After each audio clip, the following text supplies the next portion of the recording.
Soy Josu Landa, soy profesor de la Facultad de Filosofía y Letras de la Universidad Nacional Autónoma de México. Pues he consagrado mi vida a la poesía y a la filosofía. Con eso es suficiente. Yo soy Eduardo Milán, uruguayo de nacimiento, hace muchos años que estoy en México. También poeta y ensayista, y con varios libros publicados. Josu, tú y yo hemos compartido durante muchos años la práctica de pensamiento y de escritura de poesía. Y aparte de debatir durante ese tiempo el devenir de la poesía en Occidente, en América Latina y en nuestros países, pues nos hemos preguntado continuamente por la situación presente de todos los presentes por los que va pasando la poesía, y siempre, casi, o es una palabra difícil de manejar ya siempre, pero con permanencia, la poesía aparece como una especie de materia dispuesta a la resistencia de lo que sea. Como aquello, ese fenómeno propiamente humano de los sentidos del pensamiento, que resiste a los embates de toda crisis. Ahora bien, estamos en una crisis en este momento histórica y para muchas generaciones sin precedentes. La literatura en general daría la impresión que reacciona, no tanto como el pensamiento. He visto mucho más movilidad de pensamiento frente a esto que de crítica literaria o de respuesta filosófica, que más que de respuesta poética. ¿Cómo te sitúas tú ahí? ¿Cómo sitúas esta realidad en la que estamos? Primero déjame celebrar y agradecer la ocasión de esta nueva conversación contigo, que como tú recordabas hace un momento, pues llevamos tanto tiempo dialogando, que lo considero como una proyección de esa larga trayectoria de conversación y de diálogo que hemos tenido. Y bueno, tengo que dejar constancia aquí de que me parece un gran honor seguir dialogando con lo que considero una de las mentes más lúcidas, ¿no?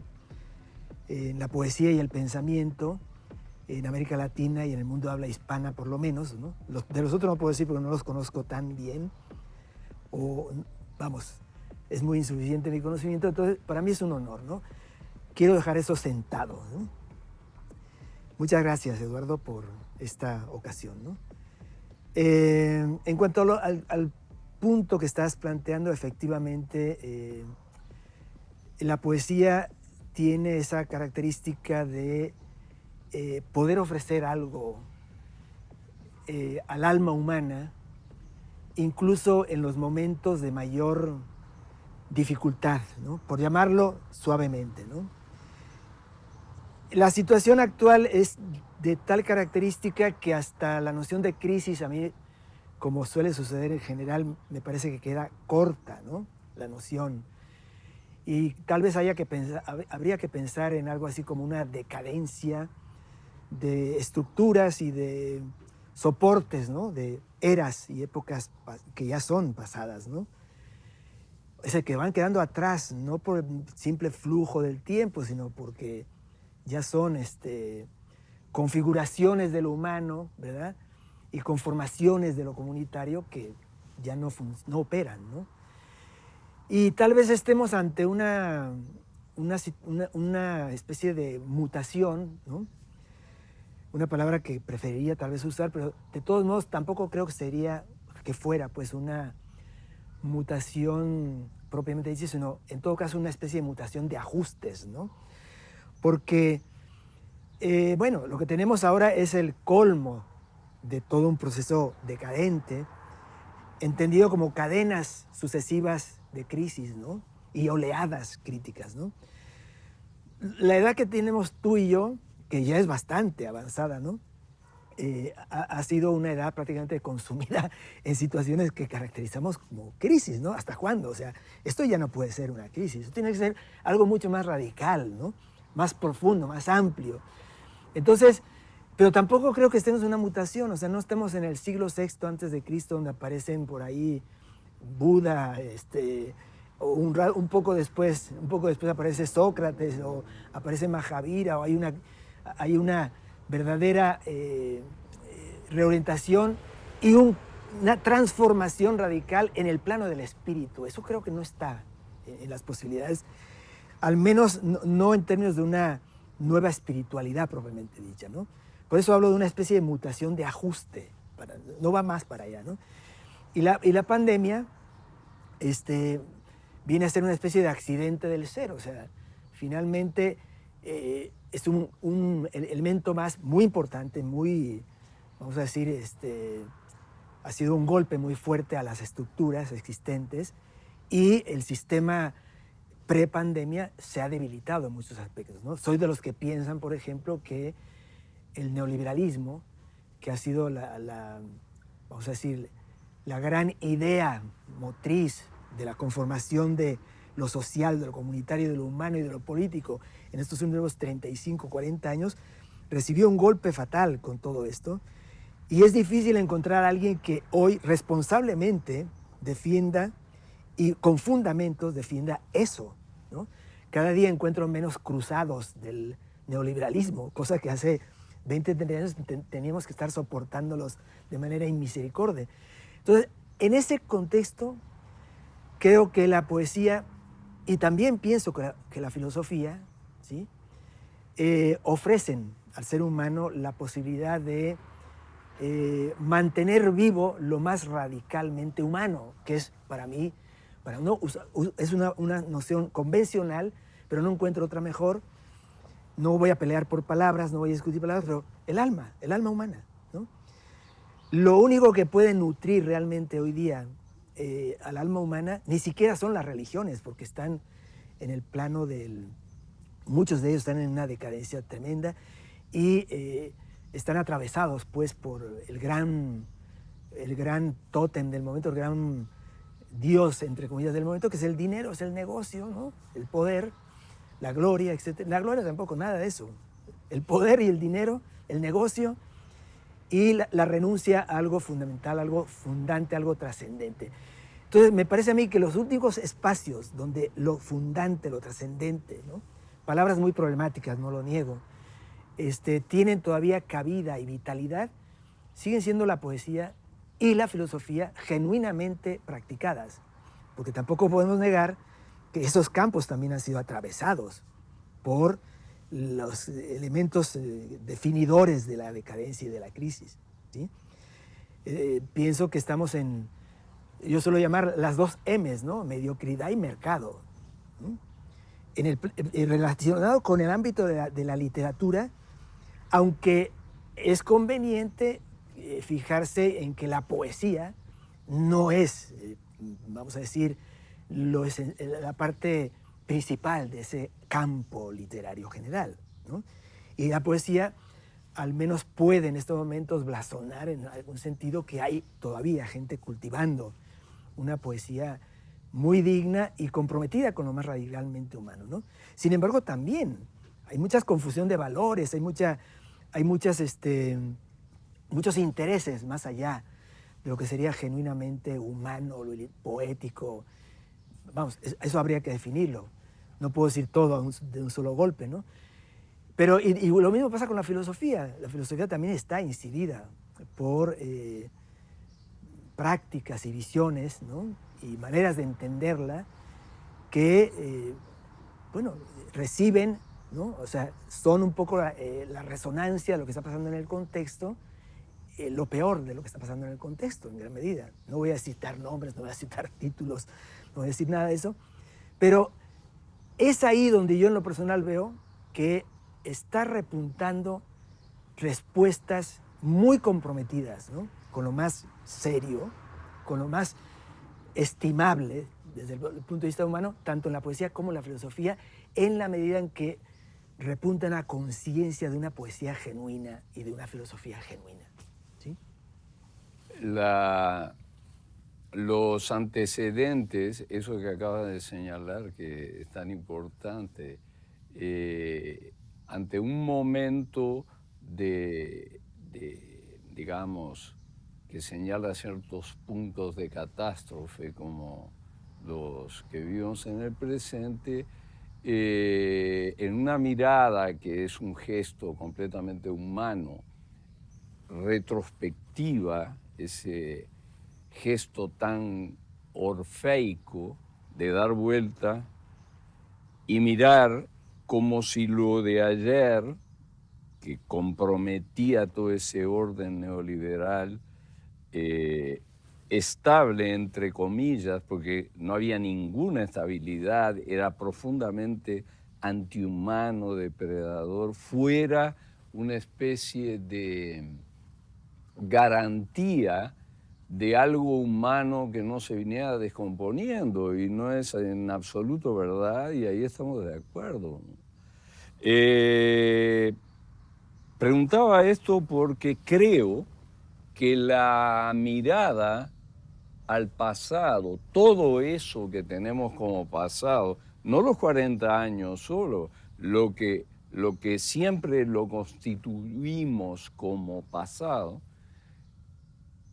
es fundamental. Quiero decir, dependerá todo mucho de nuestra mirada, nuestra lectura de eso y nuestra revalidación de eso que fue y que ya venía siendo como dejado de lado, como inoperante desde el punto de vista del presente sin salida que proponía el neoliberalismo, a todo nivel, económico, social, cultural, político, etc. Ahora, es cierto lo que tú dices, me parece a mí que la poesía es de lo que el marco que engloba todo lo literario, un eslabón o un constituyente especialmente vulnerable al estado de cosas y especialmente a la misma vez resistente. Son como dos características que la constituyen, porque era el momento de la narrativa, ¿te acuerdas? Claro, y sigue siendo. Los últimos 40 Sigue años siendo. era el boom narrativo por una cuestión también simple. La linealidad estaba puesta en entredicho porque la linealidad estaba pegada al propio concepto de historia, o sea, todo el conjunto de narración, ¿sí? Entonces no hay historia, escribamos novelas, y era el boom de la novela. Nunca vi tanta novela junta y nunca leí menos novela. Ahora, en este momento la cosa se puso seria también para la narrativa, porque la virtualización a que nos llevó esta crisis, ¿sí?, obliga a la fragmentariedad y a la fragmentación propia del medio. O sea, el medio virtual es fragmentado. Entonces, hay algo ahí que quedó como entre paréntesis, y es el propio concepto de temporalidad y de linealidad, como si estuviéramos viviendo una temporalidad distinta. Pregunta, ¿la poesía será afectada por esa temporalidad distinta? Bueno, es una pregunta que requeriría como 50 entrevistas o conversaciones de este tipo. Y bueno, no estaría mal ir poniendo, digamos, ciertos ladrillos, ¿no? O ciertos cimientos, empezando por aclarar de qué hablamos cuando hablamos de poesía, ¿no? Yo cuando hablo de poesía estipularía, ¿no?, la idea de que estamos ante una práctica, ¿no?, ante un modo de vida incluso, ¿no?, una relación con el mundo, ¿no? Y esa relación, esa manera de vivir y de relacionarse con el mundo está, digamos, registrada en la memoria cultural, en lo que llamamos tradición, que entiendo que podría ser una noción asimilable a lo que tú decías, linealidad y pasado, que decías, ¿no? Pero bueno, me interesa rescatar también o considerar la noción de tradición, porque en la noción de tradición va el punto del mostrar y del enseñar por dónde va la ruta de lo humano, ¿no? Y cuando hablo de lo humano no quiero caer en un humanismo ramplón, antropocéntrico, ¿no? Más bien considero al ser humano como el gran problema, ¿no? Y en tanto que tal, pues nos obliga a la reflexión, nos obliga al pensamiento y nos obliga a atenderlo en los términos de lo que necesita para constituirse, que ahí coloco yo tanto la poesía como la filosofía. Hoy no hay pelea, pienso yo, entre poesía y filosofía, ¿sí? Ese me parece un punto importante. Claro, porque en 2500 años nos parecen hoy una cantidad astronómica. Entonces las coordenadas del tiempo histórico, que no es el mismo que el tiempo humano, cuando hoy día nos enteramos de que el género humano ha estado en este mundo por más de 150,000 años, comprobado documentalmente. Bueno, 2500 años no es nada, ¿no? Y en esos 2500 años, sí, en esa época, en la época de Platón, etcétera, hubo una pugna de poder, ¿no?, entre el discurso que garantizaba el poder. Mucha gente asocia la poesía con lo contrario a la violencia. No voy a nombrar pensadores y pensadoras al respecto, cuando era la poesía el vehículo de la violencia, ¿no?, el vehículo del poder, y la prosa era el vehículo de la libertad. Pero en fin, no vamos a entrar en este tipo de datos eruditos. Lo traía a colación para darnos cuenta de algo importante. Hoy, el pensar y el recurrir a la palabra para dar razón de la experiencia del mundo, que eso es lo que llamaríamos poesía, probablemente, no están enfrentados, ¿no? Y entonces eso nos lleva a un punto que es lo que a mí más me llama la atención ahora. Es decir, hablábamos de crisis hace un momento y, por ejemplo, así se caracterizaba, voy a poner un ejemplo entre otros, un ejemplo muy llamativo por lo francamente terrible que fue la época de entreguerras, el siglo pasado, ¿no? Entre la Primera Guerra Mundial y la Segunda Guerra Mundial, bueno, no podemos pensar en una época más atroz, ¿no? Después de la Guerra Civil Española viene la Primera Guerra Mundial, que fue una guerra de una crueldad, de una cosa tan cruenta como nunca se había conocido. En la Segunda Guerra Mundial ni se diga, o sea, 60, 70 millones de muertos, ¿no?, por una conflagración de ese tipo. Ahora, entre esos dos periodos, para tomarlo como simple ejemplo, a eso también se le caracteriza como una crisis. Muy bien, pero ¿cuál es la respuesta de quienes consagraron su vida por recurrir a la palabra radical, humana, etcétera? Bueno, son poetas extraordinarios de esa época, incluso una vanguardia, ¿no?, o una serie de nuevas vanguardias que reaccionaban ante la situación con, repito, radicalizando todo lo humano y nutriendo con esa radicalidad el alma humana. Hoy, el punto que tenemos es que efectivamente el neoliberalismo ha sido, vamos a decir, la máxima expresión de algo que es la monetarización, la mercantilización, primero la absolutización del mercado, ¿no?, y la referencia del mercado como el absoluto del momento, que ha incidido en los negocios, que ha incidido en la vida como negocios, que nos ha convertido definitivamente todo en mercancía. Y claro, la poesía y la filosofía se resisten a eso. Es decir, la poesía difícilmente es mercable, ¿sí? ¿Cuántos pueden vivir, salvo, qué sé yo, premio Nobel, etcétera, y con toda una industria editorial que hoy tampoco opera como operaba antes? O sea, todo eso está en una situación de catástrofe en este momento, ¿no? Y entonces, como el negocio y el dinero no ha sido el leitmotiv ni de la poesía ni de la filosofía, bueno, esa es la esperanza de lo humano, pienso yo, ¿sí? Es decir, no por eso está libre de que haya arremetidas de esa lógica, ¿no? La lógica del capital, la lógica del mercado, la absolutización del mercado.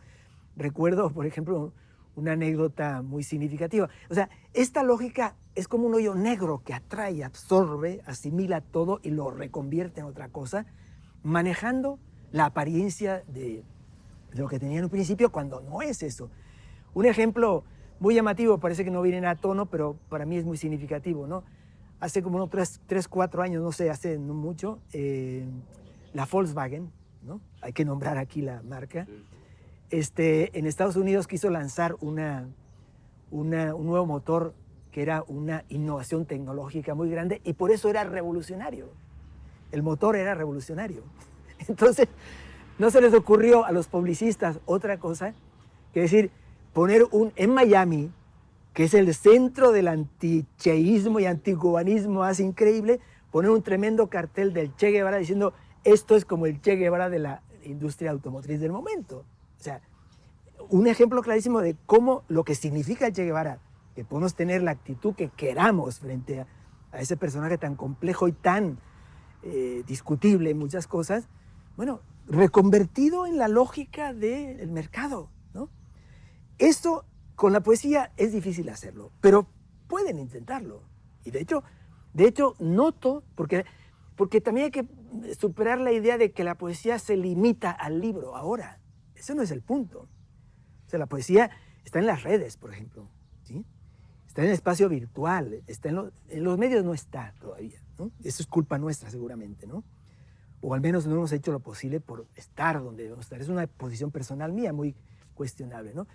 Entonces, pero la cuestión de las redes y tal, esto nos ha llevado a otra cosa que me parece a mí muy llamativo en la lógica de la misma dinámica de la poesía, ¿no? La poesía, la mejor poesía, que para mí es la poesía de las grandes vanguardias modernas, ¿no? Desde la modernidad que ha sido permanentemente cuestionadora de sí mismo y reconversora de sí mismo, y en el fondo la vanguardia es eso, eran vanguardias con alma.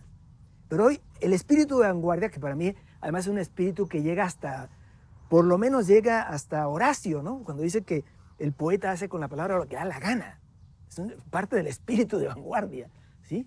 Entonces, hoy todo eso está manipulado por gente que todavía no tiene la conciencia radical de ese pasado que decías tú, ¿sí? Y de esa línea del tiempo relacionada estrictamente con la poesía, ¿no? Entonces hoy tenemos vanguardias sin alma, ¿sí? Vanguardismos más bien, sin alma. Entonces, esto puede llevarnos a una especie de proliferación de hongos poéticos por todos lados, pero eso puede ser un momento, para decirlo un poco hegelianamente. Yo espero que a partir de ese momento, después de ese momento, venga un momento de conciencia radical que mande al traste con todo eso y supere todo eso y reconvierta a lo que ha sido esa tradición conforme con las exigencias del presente. Así veo yo el asunto, ¿sí? Seguramente dirás que soy un optimista irredento. Siempre fuiste un optimista irredento. Pero me quedo ahí en esa mención importante que haces de la diferencia entre las vanguardias, digamos, duras en relación con lo que es el pensamiento duro, las vanguardias estético-históricas, para diferenciarla de lo que viene después, epigonismo, lo que tú llamas sin alma. Está bien eso de epigonismo es igual sin alma. digo, Dada, la posición de esa gente frente a la guerra y señalando la guerra como gran negocio, y Dada no entra ahí porque Dada no significa nada, como dice Tristán Tzara, y le pega en el sentido que se estaba capitalizando el capital. Ahora, esas vanguardias eran, entre otras cosas, humanas, porque estaban directamente relacionadas con un cambio social y con un cambio que tocaba al ser humano íntegramente. O sea, no era una cuestión de otro nuevo más, que hoy, como dices tú, quedó demostrado que es un entre nuevos, porque es como dos dispositivos, ¿no? Tenemos un dispositivo tecnológico que actúa de determinada manera, y el mes que entra o dentro de 3 tenemos otro que, claro, actualizado, que no es nuevo, es una mejora en relación a aquel. Por ejemplo, aquel no tenía piscina y este sí. Ahora pasa por nuevo. Y ahí está todo el Japón haciendo cola para que a las 5 de la mañana abran y compren todos los dispositivos. Entonces estamos ante una perversión del propio concepto que fue eje de la modernidad, zanahoria por el cual seguir un proyecto cuyos límites conocemos, por lo menos tú y yo lo hemos hablado muchísimo, los límites de la modernidad, pero también una advertencia, sobre todo para gente que está, como dices tú, diferenciada de los recién venidos al problema, que pasan por encima ese tipo de acontecimientos que fueron conmocionales para la propia cultura y creen en una especie de presentismo sin historia. Bueno, esos son proclives a inventarse cualquier vanguardismo, ¿sí? Porque todo aquello se rompió, o sea, se creó un cisma, una brecha, un abismo entre el pasado. Te iba a cambiar la palabra linealidad y narrativa por el concepto de ficción. La ficción tenía en estos últimos años la misión, encomendada por no sé quién, de suturar ese abismo, ¿sí? No importa que las vanguardias caigan o mueran, habrá nuevas o no. La ficción sigue derecho y pasa por encima de todas esas cosas, ¿sí? Porque suplió y cumplió el trabajo de unir ficticiamente lo que estaba separado. Ahora resulta que la ficción también entra en también colapsa, porque, insisto, los medios, ¿sí?, que son increíblemente, han sido reguladores de una catástrofe sanitaria, son los que ordenan los soportes y el modo de articular lo transmitido. Entonces daría la impresión de que, o el temor que tengo yo, es que se altere o haya también, con un cierto nivel de manipulación, un deseo de alterar ese concepto de tradición, de alterar lo que de alguna manera se legó y se venía legando, que es nuestra herencia humana. ¿No lo ves así? Como Bueno, a mí peligro. me parece muy importante tu planteamiento relativo al de vamos a decir, el agotamiento, digamos, ¿no?, de un curso de la ficción, ¿no? Un curso de una de un manejo hegemónico de lo literario, ¿sí? Que se vence o digamos así se debilita por una fragmentación inevitable por la circunstancia, ¿no?, actual, ¿no? Eso me parece un planteamiento muy importante. Me parece muy importante lo que decías acerca de la linealidad histórica y la conexión con esto con esta deriva en la parte literaria, ficción y demás, ¿no?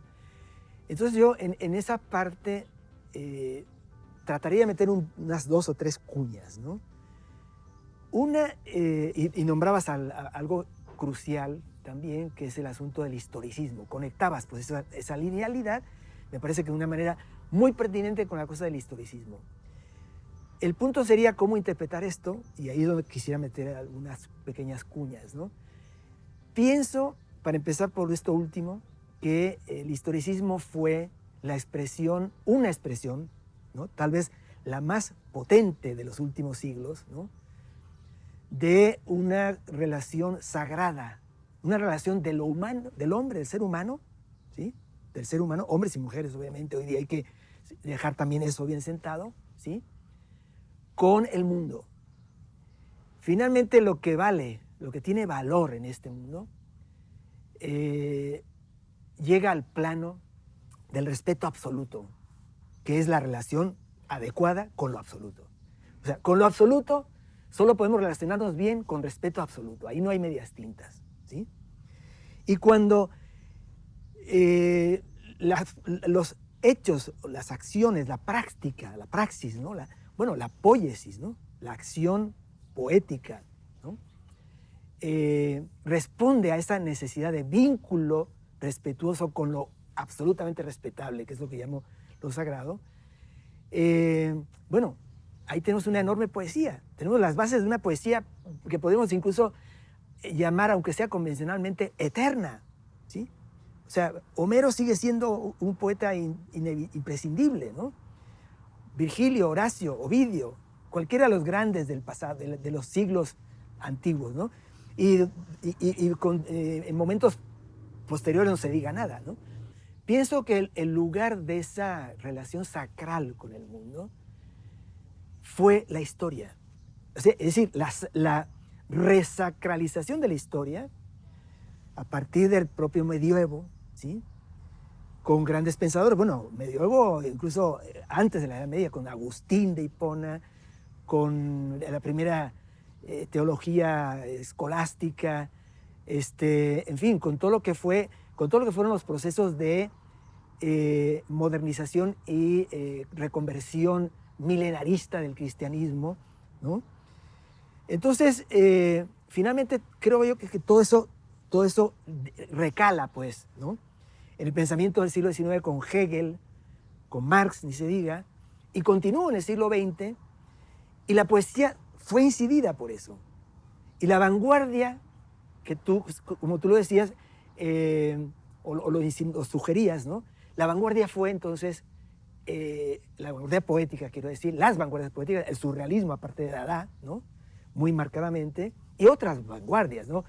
Lo que quería decir era que en ese cuadro no podemos dejar de lado cosas que a veces nos parecen un tanto insulsas, ¿no?, o secundarias o accesorias. Pero el cuadro de la educación, por ejemplo, o sea, no puede haber un resurgimiento de la poesía en los términos que tú y yo sé muy bien cómo lo concibes tú, ¿no?, lo manejamos, si no se da el punto, digamos, de ver de qué forma hay una restitución de un vínculo más sacral con lo real, ¿no?, con lo real respetable, ¿de acuerdo? Incluso habría que repensar esa cosa que tú señalabas, ¿no?, cómo la innovación misma, el sentido mismo de la innovación, pues ha quedado desvirtuado, y porque hemos estado también siglos dándole vuelta al punto de la transformación, al punto del cambio, al punto de la revolución, una valoración excesiva o justificada en cierto momento, pero que también creo que eso se ha agotado. Probablemente el punto de hoy no es la transformación del mundo, sino, digo probablemente, subrayo el adverbio, probablemente es la reconstrucción del mundo, ¿sí? El mundo está tan destruido y tan destrozado que los poderes más conspicuos y de mayor incidencia en este mundo ya están pensando en abandonarlo como planeta y lanzarse a la conquista del espacio sideral. Esa es la mayor muestra de que estamos en la catástrofe. Estamos instalados en la catástrofe. Entonces, hay que tener cuidado, hay que repensar el progresismo, hay que repensar el transformacionismo, ¿no? Acrítico y continuista, y pensar en una reconstrucción del mundo que, si no se da en términos de una reconstrucción de lo sagrado, pues va a ser una continuación de lo mismo. Y ahí es donde creo que tenemos que incidir en la parte de la enseñanza, la educación, de la transmisión, o sea, la tradición de lo mejor, ¿no? ¿Sí? La transmisión me parece, es una clave acá, pero siempre y cuando, y eso está bien señalado por ti, tengamos un basamento desde donde reconstruir, porque sí, los últimos años fueron para hacer esta crisis tan contundente, o este colapso tan articulado, tiene que haber sido tiene que haber sido muy bien saboteada esa base de corriente del legado espiritual, para decirlo así, humano, para que llegáramos a este punto donde amenazamos como especie al resto de las especies vivas. Bueno, ese punto que es un punto de radicalidad total, ¿sí? Porque ya no hay más, ¿sí? Pienso que es donde se puede percibir la necesidad de dar vuelta, si se puede en la marcha, o parar y mirar atrás, ¿sí? O sin que el gesto sea tan mítico y sin traer a Orfeo de la mano y sentarlo acá, el gesto de revalorizar aquello que abandonamos. Tú decías, abandonar el planeta. Estamos abandonando no solo la nave Tierra, como dice Buckminster Fuller, sino aquello que nos constituyó, ¿sí? Nuestro propio constituyente, para transformarnos en otro tipo de cosa, la que dé o la que cuaje o la que tenga futuro. Bueno, nosotros como especie, pienso que no somos concebibles sin aquello que queremos abandonar. La palabra abandono es exactamente la contraria de la palabra revalorizar. Es decir, si abandonas, sueltas todo y dejas todo al libre movimiento interestelar, ¿no? Quiero decir, me desresponsabilizo. Y eso es lo que hay frente a un legado, es responsabilidad de todo lo que venía antes, ¿sí? Si no opera en el presente. Bueno, una de los juicios a los cuales habría que llevar al neoliberalismo es el problema de absoluta presentificación del mundo, como si no hubiera más que cuatro paredes, ¿sí? Es como estar preso en libertad, parece la historia de Uruguay, ¿no? Que una cárcel se llamaba libertad. Bueno, ya no faltaba más, faltaba esa, ahora ya no falta. El colmo de la ironía. Entonces, digo, el momento es un momento peligroso, pero es un momento también que ofrece posibilidades en relación a lo que hemos venido viviendo de inmediato, para reencontrar, digamos, no con ayer, sino con lo que dejamos 50 años antes. Bueno, ahora el optimista eres tú, querido.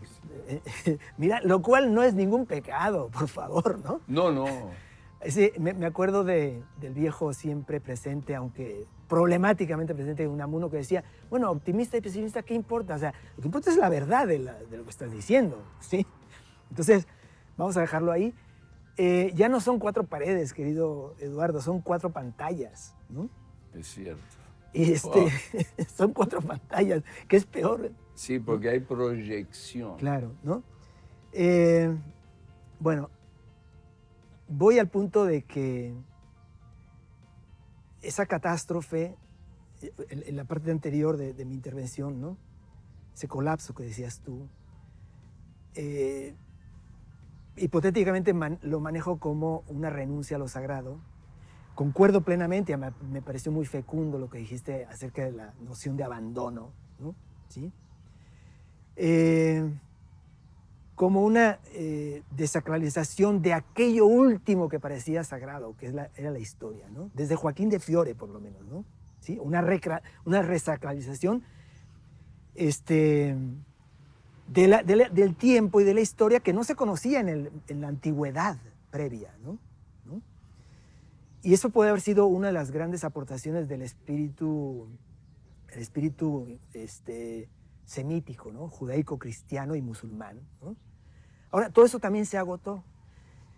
Entonces, me haces recordar, o me induces, me trae a la mente, precisamente uno de los puntos con los que yo concuerdo más con Nietzsche, que en general suelo tener muchos conflictos con él, pero concuerdo con eso que él intuyó. Es una intuición típicamente clásica, ¿no? Griega. Para mí Nietzsche era una especie de alemán griego del siglo XIX, ¿no? Alguien que penetró profundamente en el espíritu griego, que intuye precisamente que el rumbo de lo humano más contrario al nihilismo, ¿sí? Entendido como lo más creador y realizador humano, sería conectar con lo que él llamaba el espíritu de la tierra, ¿sí? El espíritu de la tierra, ¿no? Entonces, hemos roto con ese espíritu de la tierra y habría que reconvertir, reconsiderar, redimensionar eso que ha sido el fundamento de la presencia humana en el mundo, porque hablar de la presencia humana en el mundo significa responder a la relación de lo humano con el mundo. Eso es.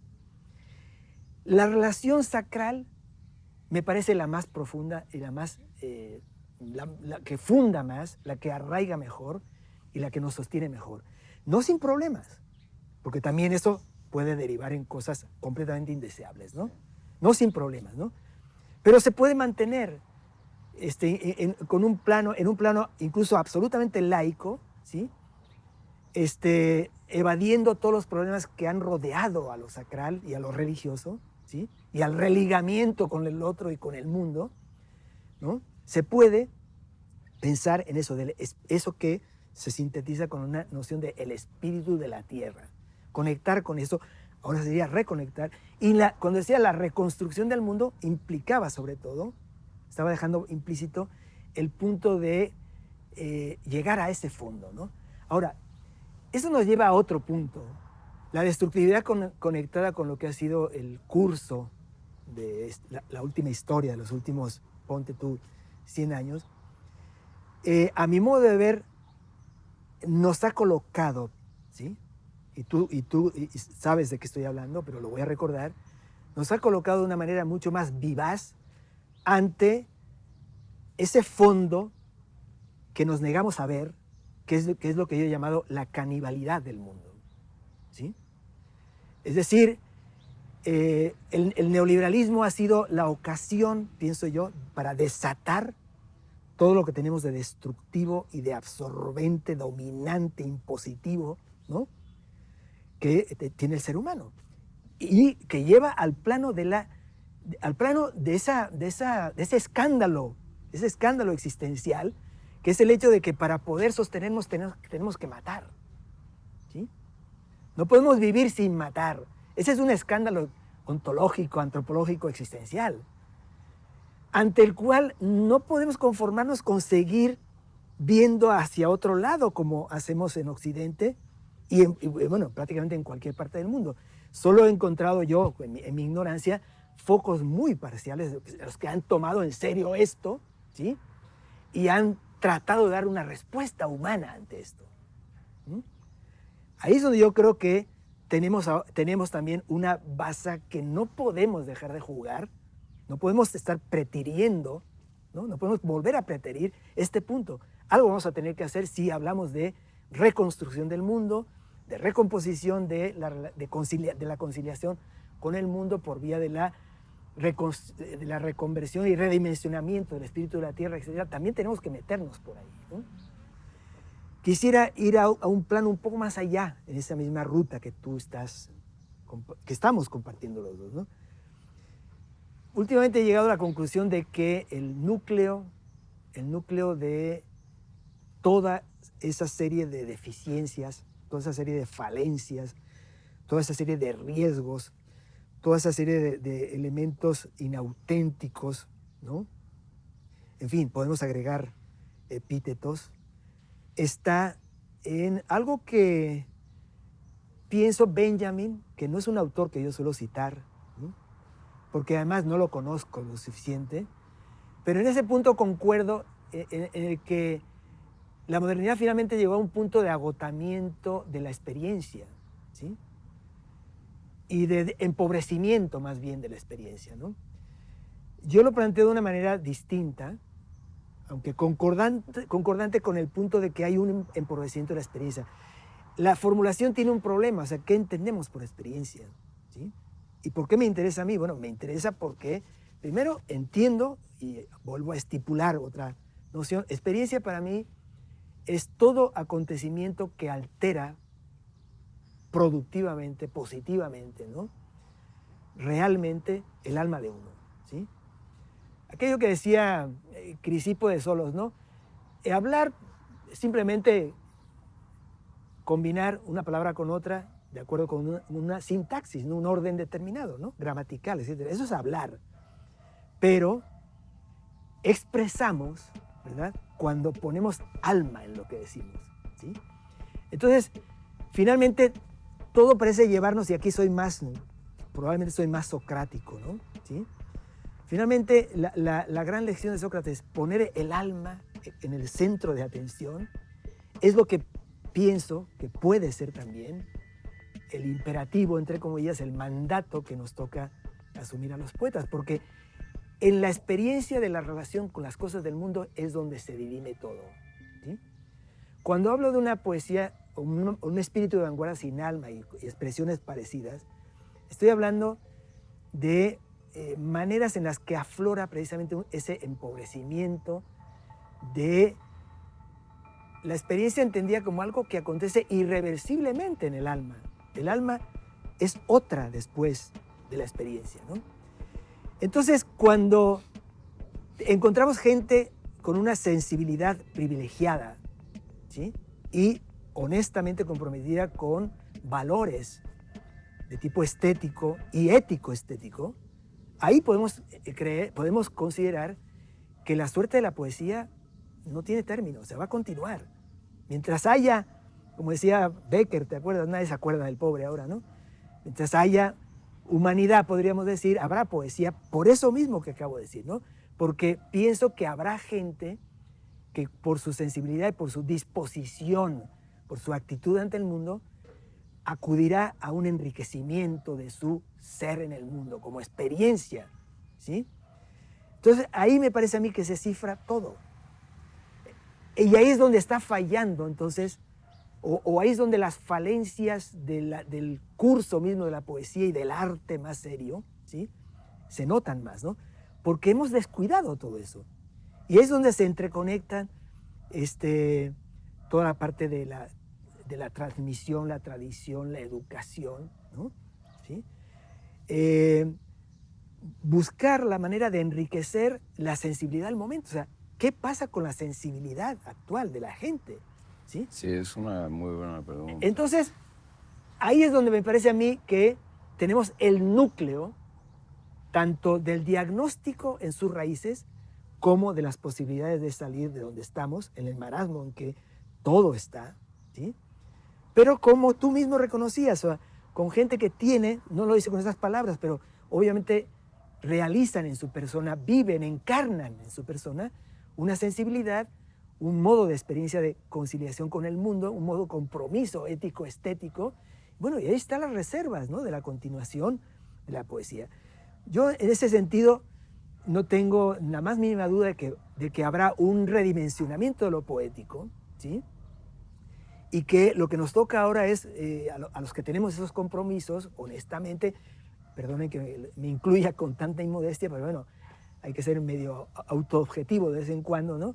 Quienes estamos en ese plan, lo que tenemos que hacer es, bueno, pues batirnos en la nueva espacialidad virtual, etcétera, en la nueva espacialidad mediática que hemos abandonado, que hemos despreciado un poco por inconsciente, cuando ese es el mundo actual, ese es el mundo actual. Pero, ojo, no quiero rendirme al virtualismo, por llamarlo de alguna manera.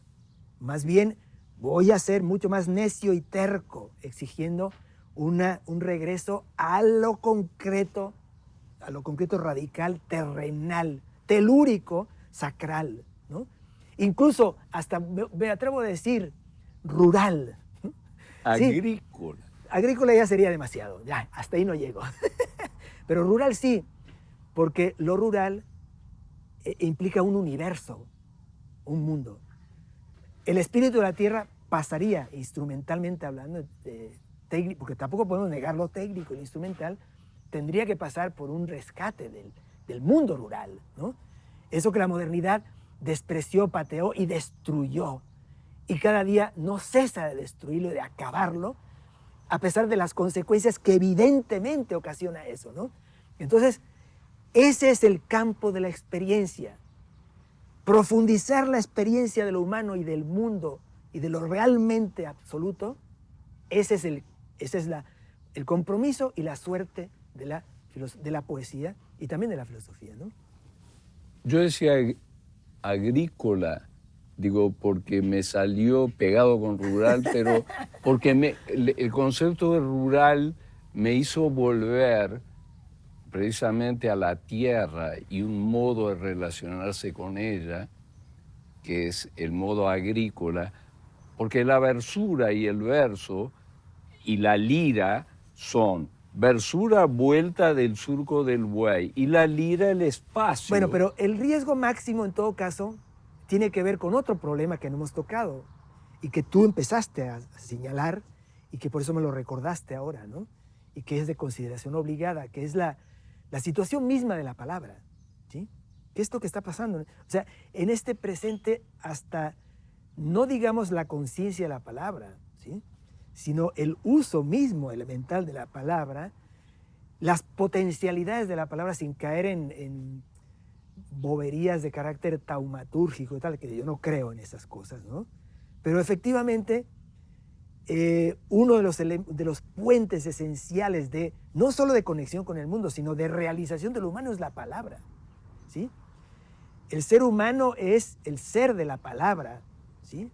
Aparte de que es el ser del logos, pues es el ser del sentido, pero también es el ser de la poesía, ¿sí? Recordemos al gran Luis Cardosa y Aragón, que vivía por estos lados además, ¿no? Murió un poco encerrado, está muy olvidado, pero aquel famoso apotegma que decía, la poesía es la prueba de la existencia del hombre, ¿no? Sí. ¿No?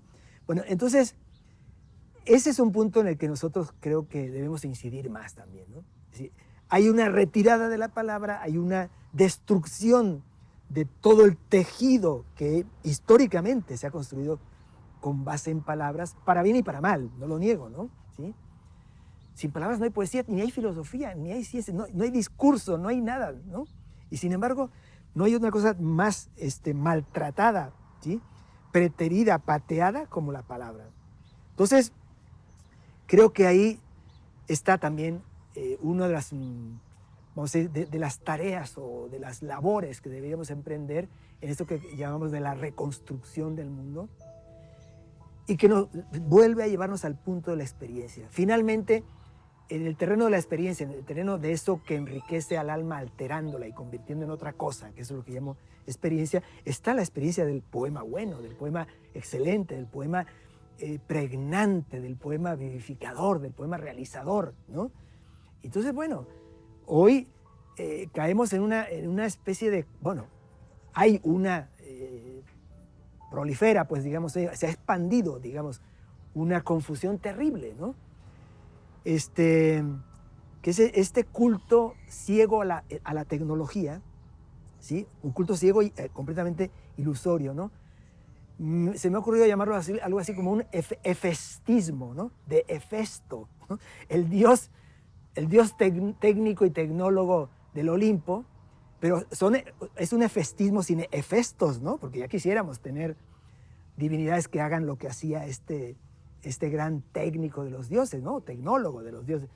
Porque lo que hay es una subordinación, una sumisión total a la técnica, a lo tecnológico, ¿sí?